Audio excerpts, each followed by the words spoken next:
नमस्कार दोस्तों, स्वागत है आपका न्यू डिस्कशन में। आइए डिस्कस करते हैं आज का करंट अफेयर्स।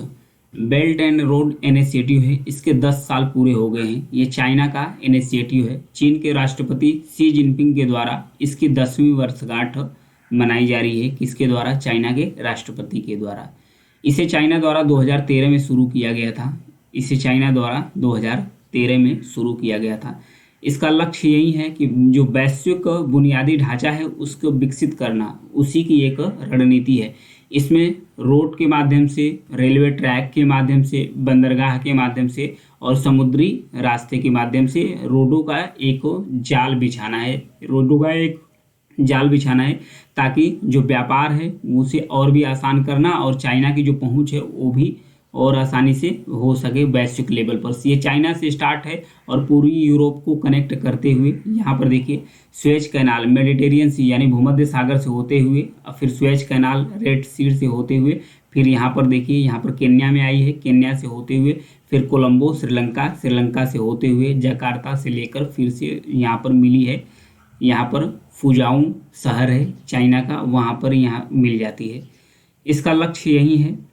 ये अमेरिका की जो मार्शल योजना है उसी के तौर पर बनाई जा रही है। अमेरिका की जो मार्शल योजना है उसी की तर्ज पर बनाई जा रही है। तो अमेरिका की जो मार्शल योजना है ये क्या है?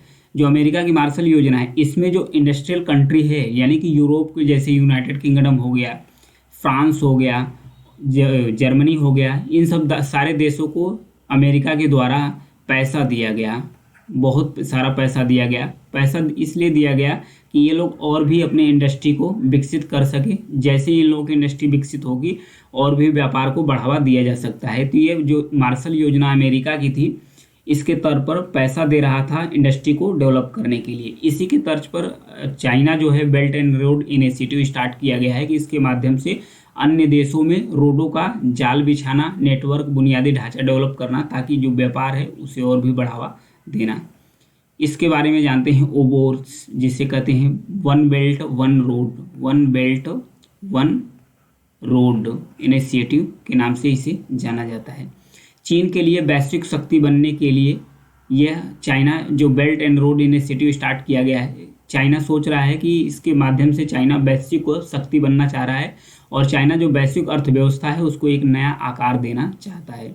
इसका उद्देश्य यही है, बुनियादी ढांचे को विकास करना और आर्थिक सहयोग के माध्यम से वैश्विक कनेक्टिविटी को बढ़ावा देना। इसमें लगभग 150 से अधिक देशों को शामिल करने का चाइना लक्ष्य रखा है। चाइना के द्वारा लक्ष्य रखा गया है कि 150 से अधिक देश इसमें शामिल हो।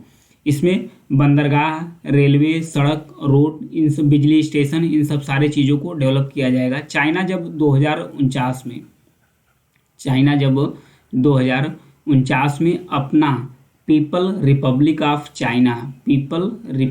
ऑफ चाइना यानी कि PRC, चाइना जब अपना एक शताब्दी वर्ष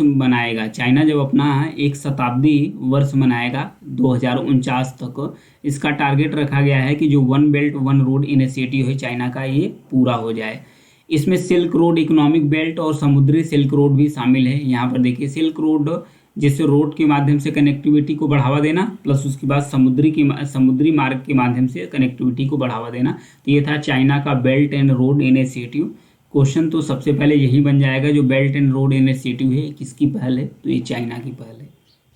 नेक्स्ट 69वां राष्ट्रीय फिल्म पुरस्कार भारत के राष्ट्रपति द्वारा नई दिल्ली में 69वें राष्ट्रीय फिल्म पुरस्कार प्रदान किए गए हैं। राष्ट्रीय जो फिल्म पुरस्कार की स्थापना हुई थी 1954 में, यानी 1954 में राष्ट्रीय फिल्म फेयर पुरस्कार की स्थापना हुई थी। यह उच्च सौंदर्य और तकनीकी मानकों और शैक्षिक और सांस्कृतिक मूल्यों वाली जो फिल्म होता है उसके निर्माण को और भी प्रोत्साहित करती है। इन पुरस्कारों को मूल रूप से फिल्मों के लिए राज्य पुरस्कार कहा जाता है। जो राष्ट्रीय फिल्म पुरस्कार होती है ये फिल्मों के क्षेत्र में इसे राज्य का पुरस्कार भी कहा जाता है। इसको 3 वर्गों में डिवाइड किया जाता है। एक फीचर फिल्म होता है, एक गैर फीचर फिल्म होता है और एक सिनेमा के क्षेत्र में जो लेखन का कार्य करता है उसे दिया जाता है। इसमें जो सर्वश्रेष्ठ पुरस्कार होता है दादा साहब फाल्के, फिल्मों में जो सर्वश्रेष्ठ पुरस्कार होता है वो है दादा साहब फाल्के पुरस्कार। ये किसको दिया जाता है? उन फिल्मी हस्तियों को दिया जाता है जो सिनेमा के क्षेत्र में एक विशेष योगदान दिया है, यानी कि वो अपना सर्वोच्च योगदान दिए हैं फिल्म जगत को बढ़ावा देने के लिए, उन्हें दिया जाता है दादा साहब फाल्के पुरस्कार।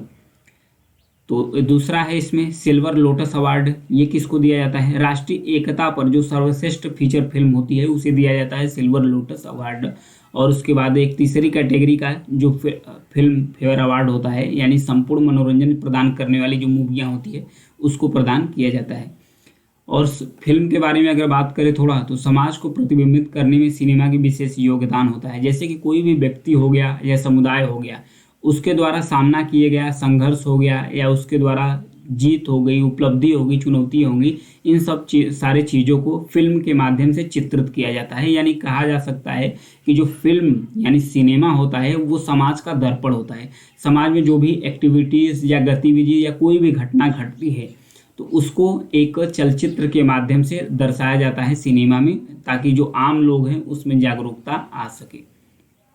नेक्स्ट बढ़ेंगे, स्वचालित स्थायी शैक्षणिक खाता रजिस्ट्री यानी अपार्स। केंद्रीय शिक्षा मंत्रालय ने राष्ट्रीय शिक्षा नीति 2020 के अनुरूप एक छात्र, ध्यान रखिएगा, एक छात्र आईडी की अवधारणा पेश की है। किसके द्वारा पेश किया गया है? केंद्रीय शिक्षा मंत्रालय के द्वारा पेश किया गया है, जिसे शॉर्ट फॉर्म में APR आईडी भी बोला जा रहा है। APR आईडी के नाम से भी जाना जा रहा है। इसमें होगा क्या? सबसे पहले तो जो APR है इसका फुल फॉर्म देखते हैं, automated permanent academic account registry. ये भारत में छात्रों के लिए एक डिजिटल पहचान सिस्टम है या प्रणाली है। इसमें होगा क्या?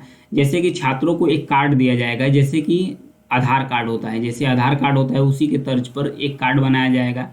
इसमें प्री प्राइमरी यानी प्राइमरी से पहले का जो डाटा है, शैक्षणिक डाटा है, उससे लेकर हायर एजुकेशन तक जितने भी ब्योरेट्स, डॉक्यूमेंट, क्रेडिट स्कोर हो गया, प्रमाण पत्र हो गया, जो भी शैक्षणिक डाटा है सबको एक कार्ड में समाहित किया जाएगा और उसको एक यूनिक नंबर दिया जाएगा, 12 अंक का एक यूनिक नंबर दिया जाएगा। जैसे आधार कार्ड का नंबर होता है वैसे इसका भी नंबर दिया जाएगा। उस नंबर के माध्यम से अगर किसी भी छात्र को एडमिशन कराना है, किसी स्कूल में एडमिशन कराना है, कहीं रिसर्च करना है या कहीं नौकरी के लिए चाहिए, तो सिर्फ यही जो कार्ड है लेकर चला जाएगा, उसका सब काम हो जाएगा। बहुत सारा कार्ड इकट्ठा करने की आवश्यकता नहीं पड़ेगी। तो ये था APRs यानी कि एक छात्र आईडी के बारे में। इसमें चलन भी चल रहा है 1-1 का। रिसुग है क्या? सबसे पहले इसका अगर फुल फॉर्म की बात करें तो reversible inhibition of sperm under guidance. यह पुरुषों के लिए एक गर्भ निरोधक है। ध्यान रखिएगा, जो रिसुग है ये पुरुषों का गर्भ निरोधक है। हाल ही में इसका सफलतापूर्वक परीक्षण किया गया है, यानी कि सफलतापूर्वक इसका टेस्ट कर लिया गया है। किसके द्वारा किया गया है? भारतीय जो चिकित्सा अनुसंधान परिषद है उसके द्वारा इसका सफलतापूर्वक यूज कर लिया गया है। ये लंबे समय तक काम करेगा, यानी कि लगभग एक बार इसको इंजेक्शन के माध्यम से दिया जाएगा। एक बार पुरुषों के अंदर इंजेक्ट कर दिया जाता है तो ये 10 साल तक काम करता है, यानी कि 10 साल तक जो शुक्राणु है, स्पर्म बनते हैं पुरुष के अंदर, वो बनना बंद कर देंगे, उसका जो प्रोडक्शन है वो बनना बंद कर देंगे। इसमें होगा क्या? जैसे कि जो शुक्राणु ले जाने वाली नली होती है उसको ये ब्लॉक कर देगा, तो जो इसका धीरे धीरे जो शुक्राणु का जो प्रोडक्शन है, उत्पादन है, ये बंद हो जाएगा। जब ये बंद हो जाएगा तो ये गर्भ निरोधक का काम करेगा। इससे मतलब कि गर्भ धारण नहीं होगा महिलाओं के अंदर। ये इंजेक्ट कर दिया जाएगा। ध्यान रखिएगा, ये पुरुषों के लिए बना है। रिसुग गर्भ निरोधक है, इंजेक्शन के माध्यम से दिया जाएगा, 10 साल तक ये वर्क करता है। अगर इसकी प्रभावकारिता की बात करें कि ये कितना इफेक्टिव है, तो 97.3% ये इफेक्टिव है। इतना सफल मतलब इसको देखा गया है। और इसका गंभीर दुष्प्रभाव की गर्भावस्था को रोकने में 99% इतना प्रभावी है। गर्भावस्था को रोकने में लगभग 99.02% तक भी इफेक्टिव है। ये ध्यान रखिएगा। रिसुग है क्या? पुरुषों का गर्भ निरोधक इंजेक्शन है। नेक्स्ट बढ़ेंगे, चांद पर इंसानों को उतारने का भारत का लक्ष्य। हाल ही में भारत के जो प्रधानमंत्री हैं उनके द्वारा इसरो को निर्देश दिया गया है, यानी कि जो भारतीय अंतरिक्ष अनुसंधान संगठन है ISRO Indian space research organisation, इसको कहा गया है, भारत के प्रधानमंत्री द्वारा निर्देश दिया गया है कि भारत को 2035 तक अपना खुद का जो स्पेस स्टेशन होता है यानी अंतरिक्ष स्टेशन होता है उसको स्थापित करने के लिए भारत निर्देश दिया है कि आप 2035 तक भारत का जो खुद का स्पेस स्टेशन है अंतरिक्ष में रहता है वो स्थापित कीजिए। जैसे ही भारत चंद्रयान 3 और आदित्य L1 मिशन सहित पिछली अंतरिक्ष पहलों की सफलता से आगे बढ़ रहा है, वैसे ही भारत इन उपलब्धियों को ध्यान में देखते हुए भारत के जो प्रधानमंत्री हैं इसरो को निर्देश दिए। और भी कहा गया है प्रधानमंत्री के द्वारा कि 2040 तक भारत का खुद का जो मानव है, अभी तो वैसे ही मिशन पहुंचा है चंद्रमा पर 2040 तक भारत मनुष्यों का यानी इंसानों का सफलतापूर्वक लैंडिंग करा ले। उसके बाद जो अंतर्ग्रही मिशन है यानी कि जो इंटर कॉन्टिनेंटल मिशन है उसको प्रोत्साहन करने के लिए पीएम के द्वारा बात की गई है। जैसे शुक्र पर जाने के लिए अंतरिक्ष यान बनाने के लिए, मंगल पर जाने के लिए अंतरिक्ष यान बनाने के लिए भारत के द्वारा कहा गया है। चंद्रमा अन्वेषण के लिए अंतरिक्ष विभाग जो डिपार्टमेंट ऑफ स्पेस है चंद्रमा की खोज के लिए रोड मैप तैयार करेगा।